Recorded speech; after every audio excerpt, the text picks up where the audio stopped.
Hello, my name is Mark Gibson, and you're listening to the podcast version of the Teagasc Signpost Series, a weekly webinar that promotes and examines sustainability in Irish farming. Good morning, and you're very welcome to another Signpost Series webinar. I hope you're all keeping well and looking forward to another very interesting presentation. Many farms in the country are on moderate to poorly drained soils, which stay wet for long periods of time due to natural factors like soil type, topography and climate.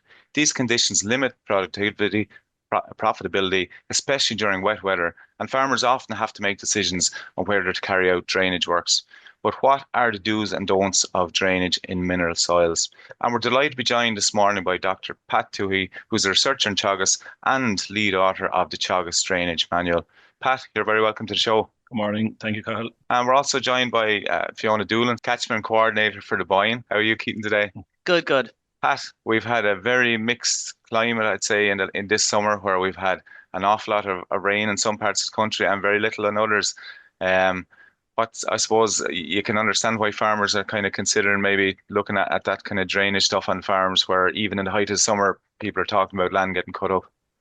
Yeah, absolutely. It's one of these years. I suppose they've come around more often now. There's certainly an east-west divide at the moment in terms of too much moisture or too little.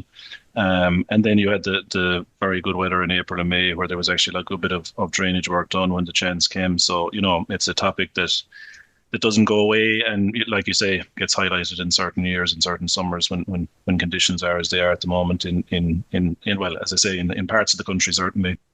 And Fiona, what's the land type like up with you there at the moment? Is it wet or dry, or did you avoid all that heavy rain over the last couple of weeks? Yeah, there's been a bit of a mixture, but all in all now, it's been a really good year for growing grass and crops so far. We like to think that the rest of the year will follow out like the start did, Cathal. Yeah, exactly. Pat, I think you're looking good there, so we'll let you off. So yeah, good morning everyone, and thanks for the introduction from Kyle and Fiona. As I said, it's been a mixed year. It's been largely a very good year, but I suppose there's parts of the country now, particularly over in the west, that have seen their share of rain. And like I say, this topic doesn't get too far away from the front of the mind ever really. When the weather is bad, people are thinking they need to upgrade maybe some of the drainage works. When the weather is good, maybe the opportunity comes. So as I said, it's something that's at the front of people's minds maybe a lot of the time. To go back, and I like to start these talks, I suppose, maybe by giving some definitions and kind of highlighting where we are and the core issues of the topic in question. So again, look, this isn't news to anyone maybe who has an interest in land drainage, but the core objective really is to lower the water table, and by doing that, you're providing better conditions for growth, whatever the crop may be, and for utilization. And that's effectively supporting traffic. So effective drainage, as it says in the second bullet point there, is it promotes deeper rooting, the root zone as that isn't saturated to the same depth. That's going to improve productivity straight away, and it improves the load-bearing capacity or the strength of the soil, and reduces damage then that could be caused by either stock or machinery traffic.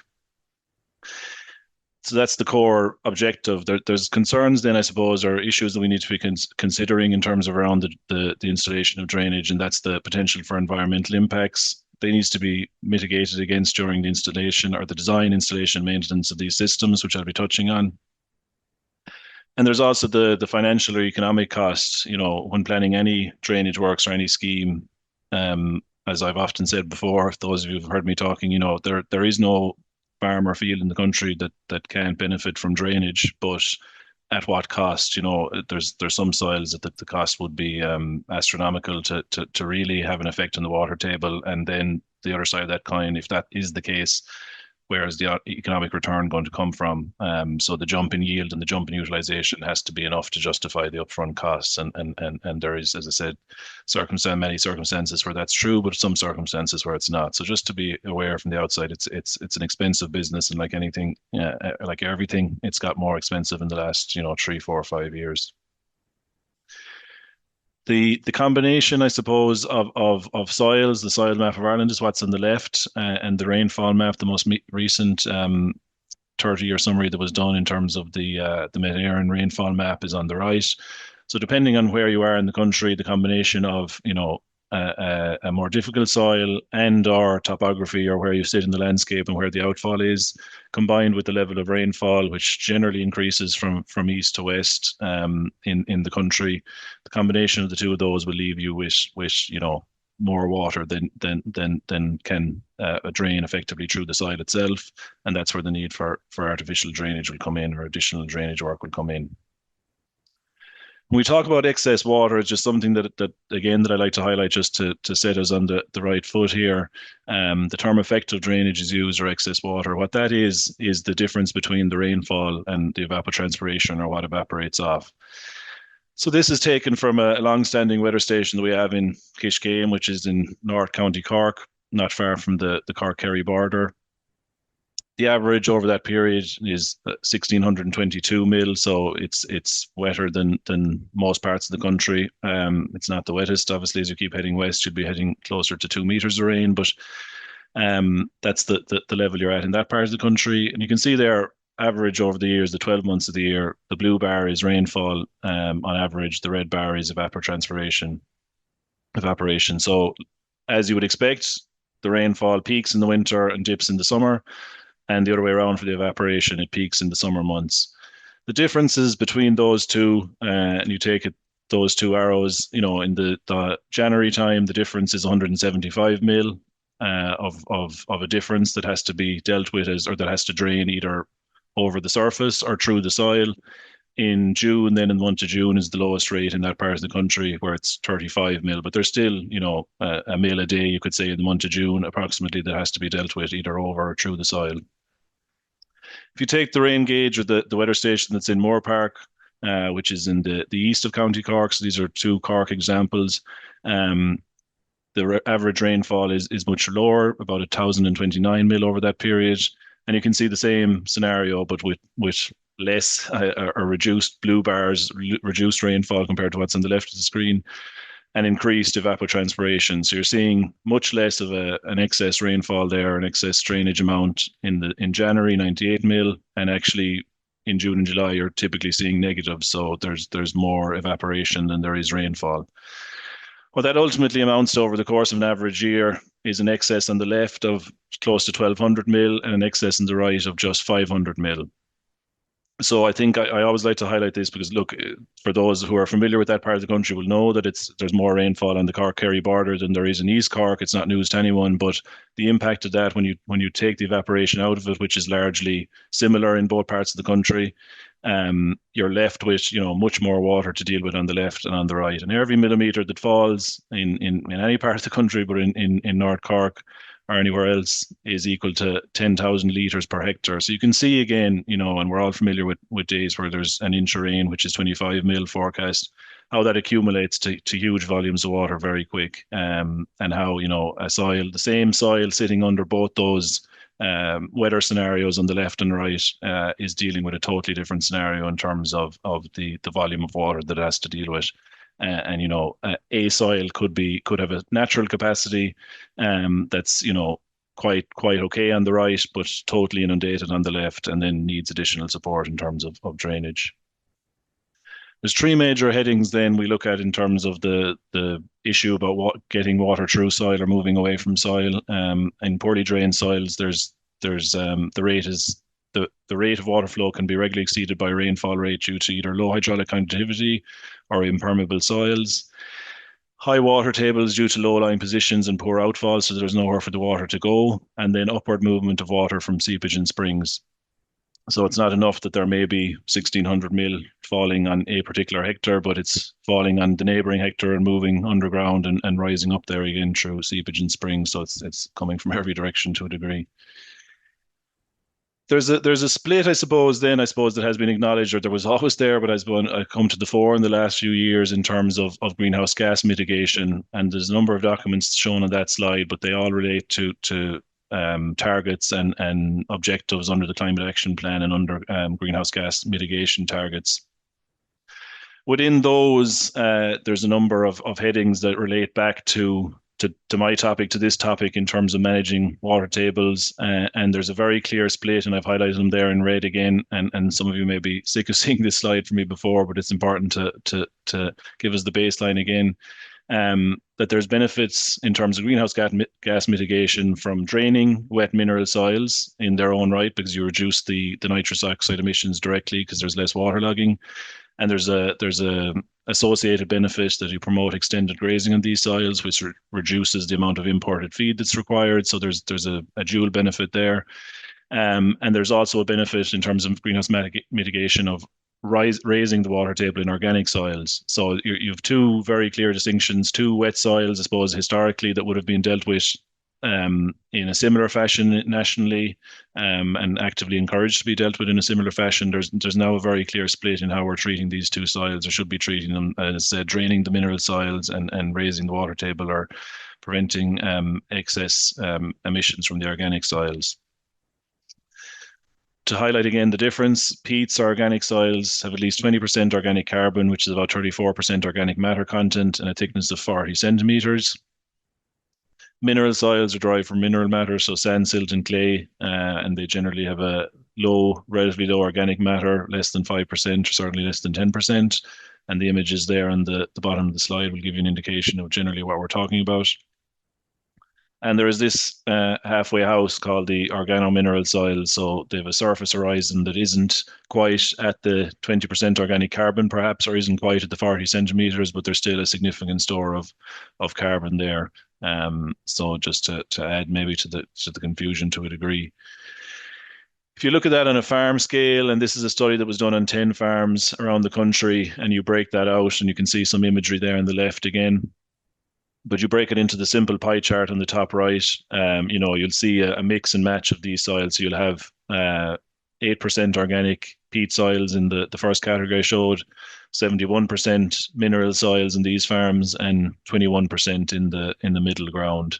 And there's a table there showing the breakdown into different drainage classes, and there was a publication off the back of that if people want to look into it further on the bottom. But anyway, point being, there's typically a breakdown in the western half of the country, certainly between mix and match between these different elements. So it's just to be aware of that there's different management called for. Nationally, when we look at the same question, you're talking about the imperfectly or poorly drained mineral soils on the left, about 1.5 million hectares. The organic or peat soils on the right, in total about a bit bigger than that, but in the same ballpark, 1.5, 1.6 million hectares. And the humic, the halfway house ones, the organomineral soils in the middle at about 600,000 hectares. Of the organic peat soils, about 340,000 hectares of those are under agriculture and predominantly grassland or under grassland. So again, it's just to highlight that split and why we're talking specifically about mineral soils today.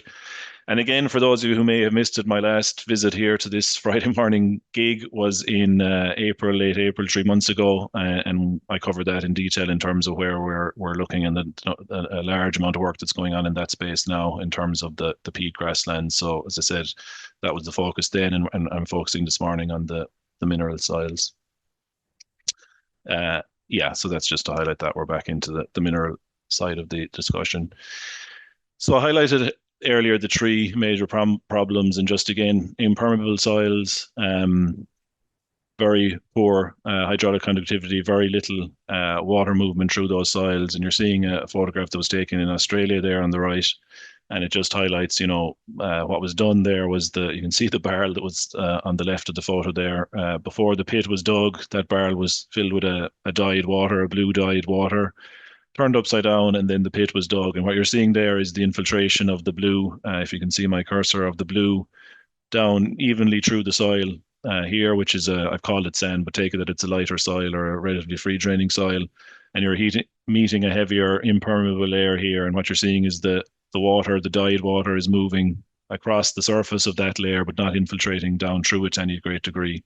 So again, it's just an experiment illustration, I suppose, that highlights the effect of these soils. You can have every soil will have a number of layers in play, and one or more of those may be creating this kind of a barrier effect. High water tables, again, the image on the left illustrates this. Depending on where you are on a slope or in elevation, you can have, again, a soil that starts off relatively similar, but depending on where the water table is, can end up, at the top there being in a very well drained position because it's well above the water table, down to near the floodplain and the banks of the river system, very poorly drained soil, because again, the relief isn't there. The water has nowhere to go, even if drainage was to be applied at the the area is very close to the floodplain. So you've shades of grey as you move from left to right in between that. So elevation and water table position in general has a huge bearing in terms of drainage. Seepage in springs is the other scenario we highlighted, and again, it's shown there in general terms, where you have a soil that will not let the water infiltrate through at a certain depth, and you have a band above that where the water is relatively freely able to move through, and you get a point where it's easier for the water to break out to the surface of the ground than it is for it to percolate through the soil, through the heavier soil. And a distinction there, where you have a wide area, an outbreak of water over a wide area, it's referred to as seepage technically, and at a particular point it's referred to as a spring. And again, this is a concept that should be, or that is very familiar to all of us, I suppose, that are dealing with different parts of the country where this is in play. So those are the three major issues or problems, and it can be a combination of those that will come together to create a drainage issue, and there may be kind of a solution then to solve those will need to be devised. This is some imagery from around the country then, and again, it's just highlighting that idea. You have a floodplain on the top left there, and a river system. You have some drumlins on the bottom left. You have rolling countryside. You have valleys on the bottom right. You're seeing there that only some, again, as you're aware, there's quite a range in terms of landscapes out there, and depending on where you are, where you're sitting in the landscape, will dictate the capacity, I suppose, for drainage, and how that might work or how that might look. And just to say as well, I suppose there's a history in the heavier soils and the poorly drained soils in the countries of drainage features and drainage schemes and field drains and you name it. Anytime you go digging, you'll be uncovering the past history in terms of what was installed and how much was installed in various parts of the country. So there's drainage features, but for me, when I talk about drainage, I'm talking about water table control. So you can have a number of drainage features if they're not installed at the appropriate depths or at the appropriate spacing, or if they've not been maintained and they're blocked up and they're not controlling water table, they're having a very minimal impact. So, when we look at drainage features around the country, they will all have a say in terms of water movement, but whether they're controlling the water table across wide areas, needs to be, I suppose, considered. Drainage systems have generally been installed in most of the heavy soils around the country, and they need to be maintained and need to be upgraded and updated at times. So unless, again, you're controlling the water table, then drainage isn't really happening. And we know, again, that depending on the types of systems, and I'll get into this in a second, that are in play, you will have different processes of water movement to drainage systems depending on the soil type in play. So you need to account for that with your drainage system and I suppose maximize the benefits of where the water is likely to move. With that in mind, we would always advise that when you're planning a drainage system, that there is a reasonably thorough investigation into the causes of poor drainage. And the best way to do that is by digging holes, by digging test pits. We recommend about 2.5 meters deep, and you're digging about one of those per hectare on average. And you're examining the soil. I showed you the picture earlier from Australia that had that heavy layer under a relatively free draining layer. I spent a lot of time over the years doing similar investigations and looking at these soils, and that's the real question. Are there layers impeding or permitting water movement? What's the problem? Where is the water being held up? And is there something that will play ball in terms of, is there a layer that's giving up groundwater that will let you or allow you to put in a drainage system to collect that water? And look, there's a manual there that I'll be highlighting in a minute, and Cathal mentioned it a moment ago. It goes into all this stuff in much more detail than I have time to this morning. But again, there's ways and means of adjusting the drainage system, and they're not massive adjustments. They're just tweaks to make sure that the amount of water being collected is maximized, I suppose. But they can turn a mediocre or a poor drainage system into a very good, well-functioned drainage system, which will, again, come back to the first point, which will yield a much stronger and longer return in terms of controlling the water table. We identify after those investigations are done, I suppose we split the types of drainage system into two broad categories. And the installation or the design of these will depend entirely on what's in play in terms of the soil characteristics. Two types are described as a groundwater drainage system, which is a network of deeply installed pipe drains exploiting permeable layers or water can move, or a shallow drainage system where the soil is heavy at all depths, infiltration is impeded, and permeability needs to be improved at the surface. So either in case one, you have the natural conditions, a certain element or layer of the soil will allow water to move, or you don't, and you create those conditions, or you try to create those conditions near the surface. You try to improve the water carrying capacity of those surface layers to get water away. So in terms of appropriate systems, I split them in the box on the right into different categories, and we'll go down through those. But profiles, as I said, with high permeability horizons at a depth that's drainable or reachable, I suppose. It's so within kind of 2, maybe 2.5 meters in most cases, depending on outfall. Those are suited to groundwater drainage systems. Similar type of system is used to divert springs and seepage lines, particularly on sloped land. The depth of the drainage system depends entirely on the depth of the high permeability layer in the soil. So you're targeting that specific. The name of the game is to target that really in this scenario. And what's shown in the diagrams then is that idea. So you on the bottom left, you have a permeable soil. You have a soil that when you dig a profile pit will be either seen to be giving up, fairly large volumes of water. That water will be flowing into the test pit from a particular depth. If water is flowing into the test pit from a particular depth and that's happening consistently across a field area, then your best hope is to target that depth with a drainage system. You provide an outlet for that water, and that's what's shown in the picture on the right. If you provide an outlet for the water, you lower the water table from notionally what's the blue dashed line down to where it is in the bottom of the diagram, and you create a huge storage volume, I suppose, for water. So the next time it does rain, the water table isn't sitting, the dashed blue line doesn't move from where it is up to the surface. The water table moves from where it is at the bottom of the page up, closer to the surface, but not interacting with the surface layer. So you create much more capacity for water. And this is reiterating those points I've been making. So you're exploiting the natural capacity for water movement at a certain depth in certain soils. You lower the water table and you drastically reduce the amount of water that's stored in the soil. And the great thing about these systems is they're trickier to put in. They're generally deeper, but when they're put in, they last a huge amount longer. They will last and last because there's, even in the driest of dry conditions, if they're into a supply of groundwater, they will flow throughout the year. At every day of the year, even in the driest of dry conditions, and they're constantly relieving that water table and constantly providing capacity for more water to move through the system. Highlighted in red then are what's called the shallow drainage systems, or versions of them, mold drainage, gravel mold drainage, and subsoiling principally. So as I said, where you don't have that natural capacity to exploit, you're moving towards this kind of a mechanism. Every effort has to be made to move water over through the profile as rapidly as possible. The type of system depends on what specific needs are there to be addressed, and the depth range will depend on what type of problem you're targeting. What's shown again in the diagrams might be easier to describe.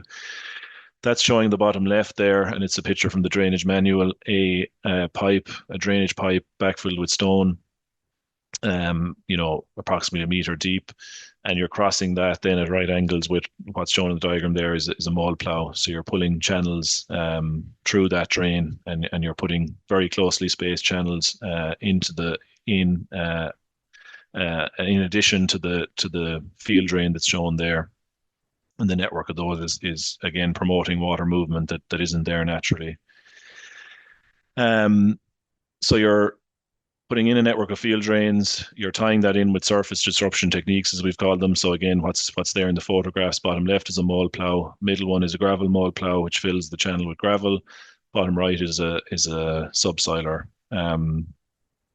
So you're introducing pathways and avenues for water to move, and you're again creating a network, a very dense network, I suppose, to allow water to move close to the surface. Again, this is an illustration from the drainage manual, and what's shown there is what we were looking at in one of the previous diagrams. The white dash line are your field drains going across the field from left to right, I suppose on the diagonal there, and the black lines are you can see the tractor there pulling a mole plow through those dash lines. So again, it's the idea here is there's plenty of scenarios where drainage work has been done over the years in heavier soils, shallow surface drains, 3 feet, a meter deep approximately, these white dash lines. If that's all that's installed, there will be an effect, but it'll be limited to what's the area that's very close to those white dash lines, to those drains. What you're doing with this kind of an idea is you're amplifying the effect of those drains, you're amplifying the amount of water that can be collected. So in theory, if a drop of water falls here halfway between the two drains in the absence of the mole plow or the mole channel, it's not going to go very far, particularly in very heavy soils. And it's waiting for June and July for it to evaporate off, or sunnier times of the year, the long days of the year. Whereas with the mole plow system installed on top of these collector drains, then there now is a pathway or an avenue for water that falls here in the middle ground here to make its way into this drainage network. So again, it's amplifying the amount of water that is collected or that can be collected. Costs, obviously, it's an issue, as I said earlier. It's an expensive operation. It is one that, if it's done right, it yields a return, and we've seen returns in some projects that we've been involved with directly of 5-6 years of return, financial return period. But there's a huge amount of factors. Again, number one, there, not necessarily going to go through all of these, but soil type and landscape position. So what the system type is installed, what the depth of and extent of installation is, cost of materials, how far are you from those materials in terms of access to stone and so on. Whether there's capacity on site from the landowner, the farmer's own time or machinery, or not, and the lifetime. There's a number of different factors that come into play here. So there's quite a bit of variability in terms of costs, and none of those are going down, or certainly they've been going up in the last couple of years. So you're seeing ballpark figures there of 8, 10, 11, 12 maybe euros per meter of drain. And depending on what way you configure them, then the costs don't be long mounting up, into multiple thousands over a hectare. So again, there has to be a benefit reaped out of that. The installation then, just to touch off this of drains, field drains, is usually tied in with maintaining or opening new main drains.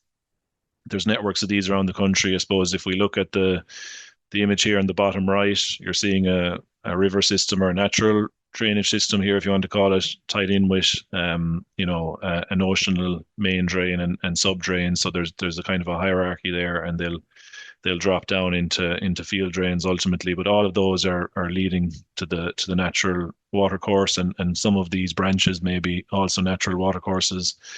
So there's a mix and match of artificial and natural water courses. And that's generally, I suppose, in terms of when we talk about the environmental impacts, in terms of potential impacts on water quality and so on, it's the management and the maintenance of these that really have a large part to play. So again, the advice is there, and it's quite clear. If you're cleaning an open drain, vegetation should be removed from the bed in one bank only, and the other bank should be left, or as much as possible, should be left undisturbed. You're clearing really large vegetation. Smaller vegetation doesn't all have to be removed in one fell swoop. You need to be conscious, I suppose, of potential damage to fisheries and habitats for fisheries downstream, as well as what's directly in front, I suppose. Ideally, if there's in-stream works required undertaken between July and September to protect fisheries, and there's a contact point there, I suppose, Inland Fisheries Ireland are more up to speed in terms of each local area, in terms of what's in play and some of the considerations that should be taken. The riparian margin, the area adjacent to the drain, plays an important role in the protection and support of biodiversity as a habitat, water quality and flood control. And you're seeing there in the image on the left, it's that idea of having vegetation either side of an open drain, does help hugely in terms of mitigating potential losses to that drain. And it's the reason we have spreading margins away from watercourses and so on, as you'll appreciate. So vegetation in this margin should be promoted, I suppose, or allowed to regenerate, and herbicides, pesticides and fertilizers are naturally need to be excluded from that area to prevent any impact or direct impact.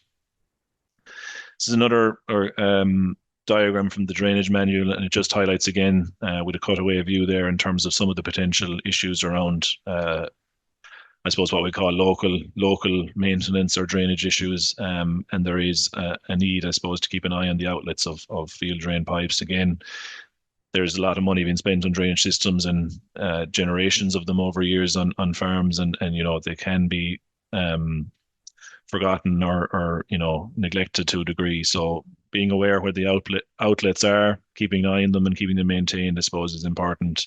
And it's just to highlight that point. Just to highlight before I finish, a number of water quality related projects we've looked at. Daniel is a PhD student who published this paper a year ago, who's about to finish up in the next couple of months. But again, there was an effort here made to look at what was called, a risk assessment in terms of on particular farms or on a study farm. Could we find out where there was potential runoff or areas that were connected to close to farmyards or close to roadway runoff or so on, to identify potential problem areas and then look at those out in the ground and assess water quality and try and mitigate against any potential for losses. And the potential for losses in a lot of cases comes, like we were talking about earlier, in terms of maybe in extreme flood events or high rainfall periods or whatever, but it's just to be aware of those before the event and try and mitigate against them. So that's a study that's out there. A few slightly older ones then looked at, in this case, phosphorus, potential for phosphorus loss from poorly drained soils, and ultimately the conclusion of these was there's quite a variability as there is between the physical nature and the water drainage capacity of these soils in terms of the chemistry, which has implications for P, how much of it is potentially lost or how much of it is absorbed. So again, that paper is there and can be referenced, but looks at where the issues might be and how we might design drainage systems to allow for some buffering against losses to retain the nutrient as much as possible, and then a consideration to match that.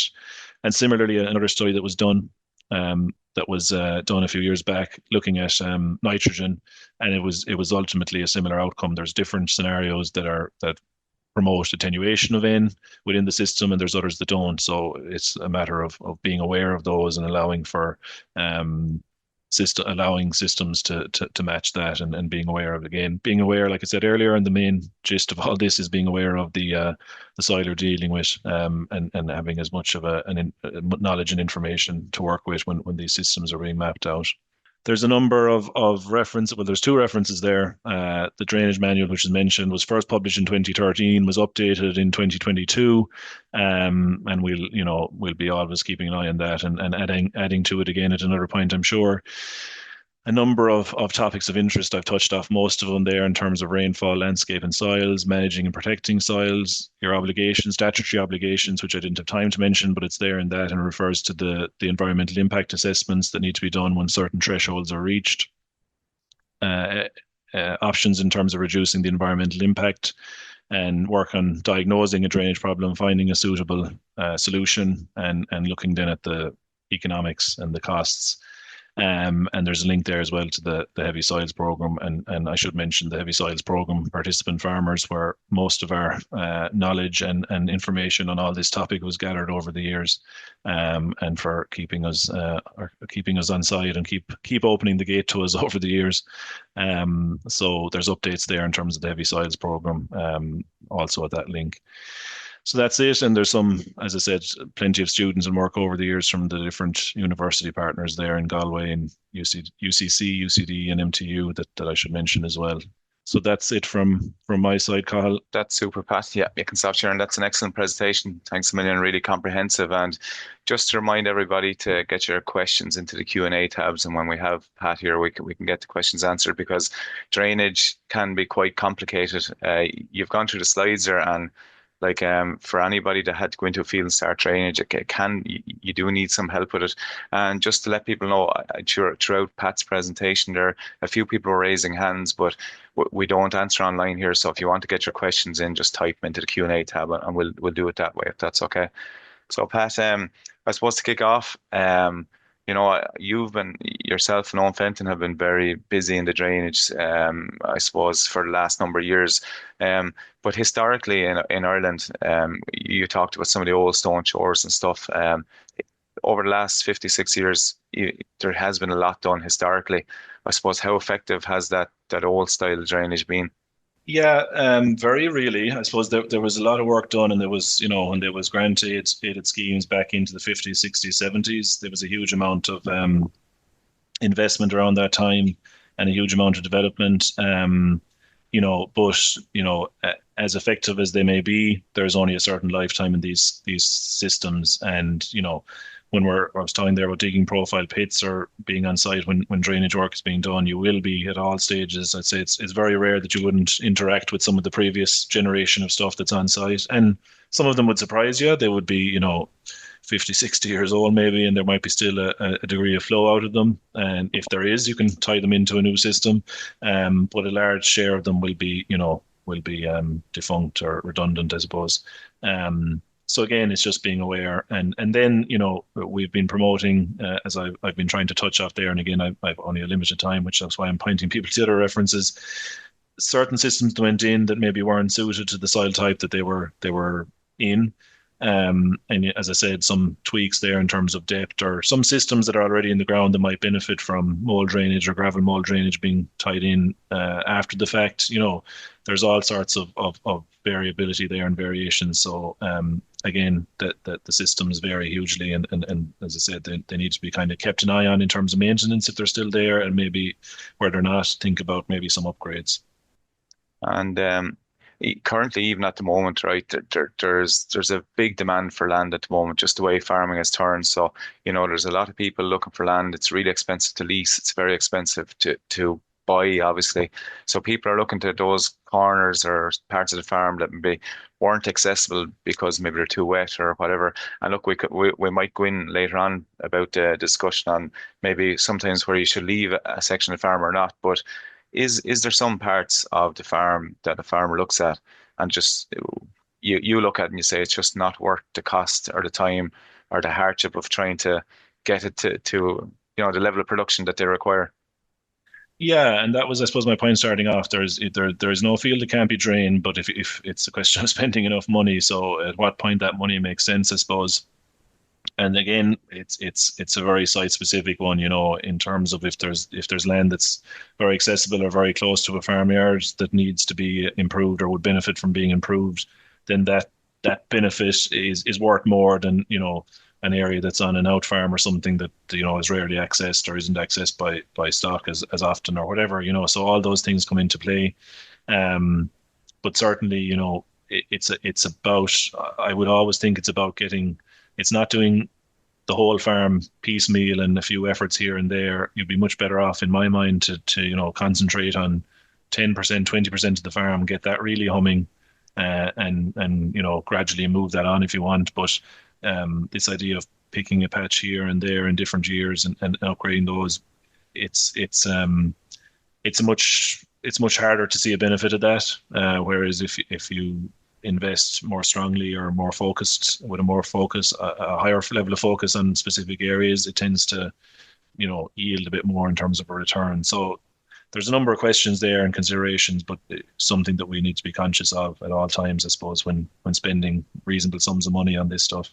Yeah, and one last question maybe before I let you over to Fiona to answer a few, but I know you mentioned that there was in the presentation that there was one site there where the farmers were kind of getting their return back in 5 to 6 years, which is that's really, really quick. Do you see a quick return on shallow drainage or deeper drainage, or is there a difference?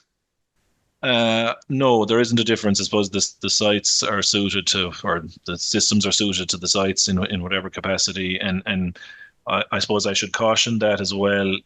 We don't want to take, as much as I'd like to at times, we don't want to take all the credit. The thing that again, those who are familiar with this type of land will I'm sure appreciate. Drainage is one part of the process. There may be, an element of reseeding, and there may be the capacity then to get in earlier in the year with manure or later in the year or manage it. in a different fashion entirely if the water logging issue or the inundation of water is reduced. So it's one leg of the stool, and the other, improved soil fertility or improved grass sward or improved whatever management that's allowed with the drainage. I suppose they all accumulate to yield a benefit, or to yield, I suppose, to contribute to that payback period we're talking about.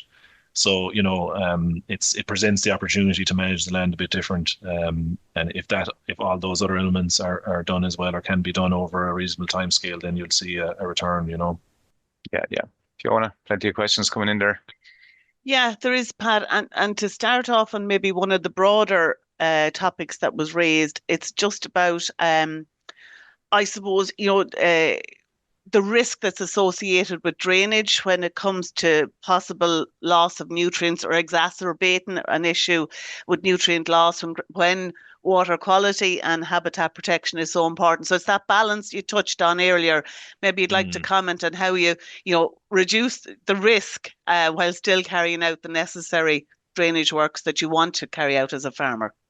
Yeah, and we've described, I suppose, over the years a different, particularly in the manual, I suppose, looking at mitigation and when drains are being maintained, or there's a call there for installing sediment traps, or looking at very specific mitigations on that front. But I suppose in general terms, like if a field is sitting there now, and an imaginary field, and 20 mil or an inch of rain falls over the weekend, whether there's a drainage system in that or not, that water is passing through that system and leaving it and carrying with it whatever it may. So the dynamics of that, how that works, is what I was touching off there. How that water, where that water, I suppose, what soil that water interacts with as it moves through that system is dictated, or is changed, I suppose, by the drainage system.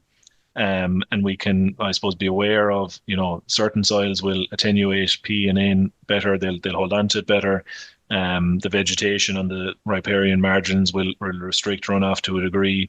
It's a combination of all those things that looking at, is this soil suited or not to the type of drainage system, in terms of nutrient retention, and where there's potential for nutrient loss, looking at riparian margins, looking at sediment traps, looking at all those different elements in terms of, can we reduce the impact here, and prevent the losses where possible. And I suppose, Pat, that leads to the second point here, is that what you're saying is that, it's going to rain on that land. That land is going to be farmed anyway. It's how best to manage all. But there's, I suppose, another question here about, potentially where you move that drainage into unsuitable areas, wetland habitats, as you mentioned earlier. Maybe not all areas on the farm are suitable. Do you want to comment on that? That we're not, that it's not that you want to drain every inch of the farm. Absolutely not. No. And again, that's why I was making the point earlier about the categorization of these things. We're specifically talking about draining wet mineral grasslands, and wetland areas is not something that we're promoting here. And as I mentioned there briefly, I know I didn't have time to cover it, but the EIA puts particular restrictions on the wetland. So, there's an obligation there to abide by those restrictions and applications in terms of screening.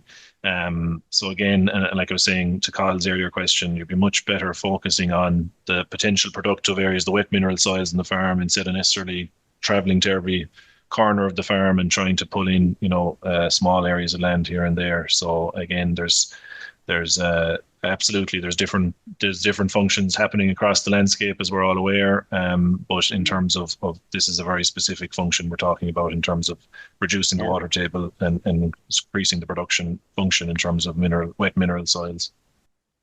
Pat, there's a question here about maintenance of drainage systems. And, in your experience, are those expensive drainage systems that are put in place, are they being maintained appropriately? How do you know when maintenance is needed? The extent of works that's needed. How does somebody tease that out, or is it a situation that you leave it until you encounter a problem down the line? Yeah, generally speaking, the maintenance is poor. The systems are installed, and then, as I said, largely, I won't say forgotten about, but maybe in a wet spring or something, there's an issue maybe as to what's going on with the drainage system went in 3 years ago. like the simple things in this circumstance are really useful, like being aware and having, either a marker in the field of where the outlet points are that they can be kept an eye on and kept maintained, or a map sitting somewhere that can be referred to as to where approximately the outlets are along a particular open drain. There needs to be, a constant eye, I suppose, kept on the outlets from open drains. If an open drain is cleaned and there's a lot of heavy machinery in, if the outlets of the existing field drains aren't recognized or spotted, then they can be, totally undermined. So it's a matter of keeping on top and being aware of what's there.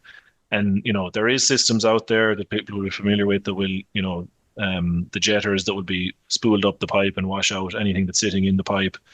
And they are useful and they will rejuvenate a system, but the less glamorous and more backbreaking work of, a couple of sewer rods and keeping an eye on and a spade and keeping an eye on the outlet of those field drains to keep water flowing could work very well in terms of improving things or keeping things going. So yeah, it's a matter of being aware of what's there, marking it in the field, marking it on a map, and keeping an eye on it. Pat, there's a particular question here around the practice of putting in stone and bringing stone right up to the ground level when installing field drains. And it's something I know asset advisors in particular have seen out on farms, this practice of bringing stone right up to the surface. Do you have any comment on that, or why people do it or feel it needs to be done, or the efficiency or the need to do something like that? Yeah, so we would be totally against that on a functional and cost basis before we consider the runoff questions. So and maybe I should have touched on when I was showing the slides, but like if you refer back to the pictures I showed, and again they're up online for everyone to see, the deep drainage system, there's maybe 2 feet of stone above a pipe and it's backfilled with soil. The shallow drainage systems that we would show would be filled up to the bottom of the topsoil level. So there's 6 or 8, well, depending on where you are, average of 6 inches of topsoil over those systems. The water moving to those systems is either through the natural movement of groundwater in the deeper systems, or it's through the channels, the mold channels, the gravel mold channels you've created for the shallower systems. Water, you're not relying on the element of water that's going to flow directly down through the top of the drain. And this debate has been, as I said, going on for us in a long time. And as I said, outside of the runoff question and what the asset advisors are encountering from a functional and cost point of view, you're spending an awful lot more money on stone when you add all that up, that extra depth of stone, for a very little small benefit in terms of function. So again, that's not something that we would be advising. Just when we are on that topic, a specific question, that stone, that size or type of stone, do you have any recommendations, or does that vary with area? Yeah, so again, it's the tricky part of this is what's accessible locally, but the core recommendation is 10 to 40 mil stone is the size band we're looking for, and even a bit smaller if possible. So that's about a half an inch up to about 1.5 inches in all money, which is generally smaller than what's typically got in, well, depending on the part of the country. So, relatively small stone provides a better filter, and a drainage system that's in the ground interacting with groundwater or interacting with runoff is going to be at some point inundated with sediment to a degree, but the smaller stone filters that out or prolongs the lifespan of it. And the other key point, I suppose, that it's as clean as possible and washed, that it's coming in clean. And simple things again, that it's loaded in a concrete yard as opposed to loaded in a field, even that you're not bringing in topsoil with it and mixing it in, because if the material is dirty coming in the day of installation, then it's carrying a whole lot of material that's going to add to the issue in terms of sedimentation and clogging of the drainage system. Maybe this is a very specific question, but can you comment, like, the use of boundary drains only around a field as opposed to infield drainage, is that very specific site, very specific soil type where that will work, but others it won't, I suspect? Yeah, and it was a point I made earlier about unless you're controlling the water table and you have, drainage features to do that to suit the particular site, then you're not really draining. You again, every drainage feature will do its own, will remove water to a certain degree, but the just having a boundary drain again, it depends on how big the field is. Yeah. If it's quite a small field area, then fine, you'll probably have an impact over a large portion of it. If it's a relatively large field and you just have boundary Yeah. drains, then you're going to be limited to the perimeter, really, Fiona. Yeah. Yeah. Pat, That makes sense. there's something cropped up in the last couple of years on springs. They seem to be jumping up everywhere on farms in the last 5 years, in silage pits, at the side yards, all over the place. I know you touched on it a little bit, but how do you deal with springs, or how difficult is it to, when we come up to areas in a farm and you have a spring above a farmyard going across it, yeah, we're trying to get it away, and it can be very difficult at times. Yeah, and very difficult really is the summary, but like springs are fed from ultimately from the general water regimes. You'll have seen it, this time well maybe earlier in 24 after we were after 10 months of rain and there was water everywhere. You'll get that contributing a lot more and rising the level of springs, and they'll start appearing maybe where they weren't before in those wet conditions. In terms of managing them, they are traveling at from somewhere. There's water collecting and moving through the landscape. It's a matter of, generally speaking, trying to find the or the root location where they're coming in and digging a drain deep enough to divert them off. It's easier said than done. As I said, your first point is merely my last point. It's very difficult and very site specific, but getting appropriate depth and appropriate outlet is as good as you can hope for. So if you try and put in a drain to collect a spring or to divert a spring, and it's relatively shallow, and there's still material under that the water can move through, then it will, and it'll dance away from your drain again, so to speak. So it's site specific, but getting the depth is the key thing really for me. One question there, Pat, just when we are talking about surface water drains and maintenance of those, there is a question there about what is a surface water drain or what isn't, or what comes within the remit of a farmer being able to go out themselves and do this work. I suspect that's probably a bit of external advice from the like of inland fisheries or somewhere. Correct, yeah. And depending on what catchment they're in and how close they are to the local river system or the natural river system, that will dictate that,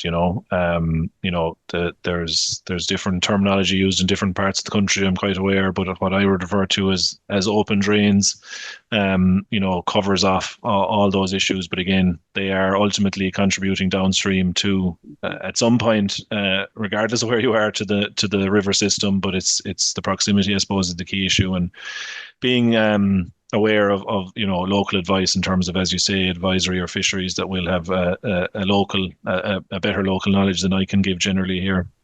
And one last question here, Pat, is sometimes the outflow of those drainage systems isn't necessarily within the landowner's control. There's it's a neighbouring system, and there can be difficulty sometimes when you have to get a work agreed with a number of landowners. What's the best way to approach something like that? Or if there are difficulties like that, I'm presuming that works can be of benefit to more than one individual. Maybe it's the bigger conversation in an area. Not sure. Yeah, absolutely. I suppose it's a tricky one in terms of we could talk all day maybe about that topic in terms of community spirit, maybe you want to call it, or cooperation between neighbours, and it can be tricky. But generally speaking, it's I suppose fostering that and funding that versus who the beneficiaries are maybe is where these things can fall down at times. And where the trouble starts. But again, it's a matter of trying to keep the relationships there and trying to, I suppose, trying to encourage people to realize the benefits that are potentially there. But it's a very local issue probably, Just when we are talking on drainage, I suppose, and if we're working in a certain area of our land and we drop the water table or we redivert that water somewhere else, are we potentially passing that problem further down the river, or where you could get further issues maybe on lower parts of the land, or flood issues maybe? Yeah, and it depends, I suppose, on the intensity of the rain or how quickly it comes. You're certainly, introducing or you're creating a bit of a different dynamic in terms of the movement of water. But again, it's it's rarely a straightforward yes or no answer in this case. Like if you look at the flooding question, like drainage schemes in highland areas will increase flood peaks, whereas drainage schemes in most lowland areas will reduce flood peaks because, we're all familiar with it. You'll sit down the news when we're in a period of wet weather and there's another 2 inches rain forecast, and the forecaster will tell us that soils are saturated, so every drop of rain is going to end up causing a flooding issue. Whereas if the soils are effectively drained and they're not saturated, then there's a buffer there against that. So it's not a yes or no answer in terms of how we control or how we manipulate or target the water table over different areas. So again, it depends on where you are in the landscape and what the effect might be on upstream or downstream, I suppose. Yeah, and I suppose there has been a good few environmental questions come in. I think you've addressed them really well, and it always reminds me that Agriculture Catchments Program does this really nice exercise where they sit people from different, gaseous emissions people, water quality, biodiversity people down in front of a farm, a poorly drained farm, and ask them what's the best thing to do. The gaseous emissions person will say, don't drain or do drain because we'll have nitrous oxide emissions. The water quality person could argue, we'll have overland flow issues. So the biodiversity person might say leave it alone and fence it off. So everybody has, I suppose, there's a little bit of pollution swapping or production swapping or whatever you may call it. Would you have any comments on that maybe? Yeah, and I've done that exercise in the past, but again, it's appropriate functions in different parts of the landscape is really what we always come back to. It's where we're getting a production benefit.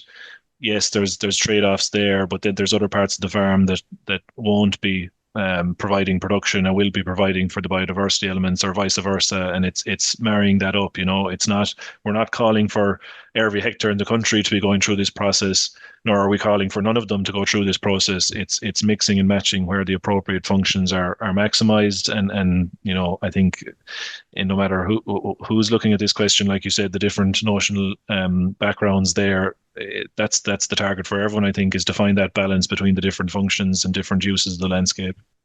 Yeah, I think Fiona, you touched on it there. It'd be fair to say what we're finding, if a farmer needs land, they're going to try and farm it where it's drained or not. And sometimes that, if it's not drained, it can lead to, pretty nasty stuff going into a river via overland flow if it's not managed correctly. Going back to your point initially, Pat.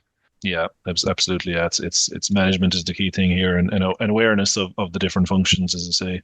Now, unfortunately, that's all we have time for today. So we don't have any more time to answer any questions. But just like to thank everybody for putting some excellent questions, and thank you, Pat, for a really good presentation and also for answering the questions, because it's a tricky topic. It's something that's in the Irish psyche, and we're doing a lot of it over the last number of years.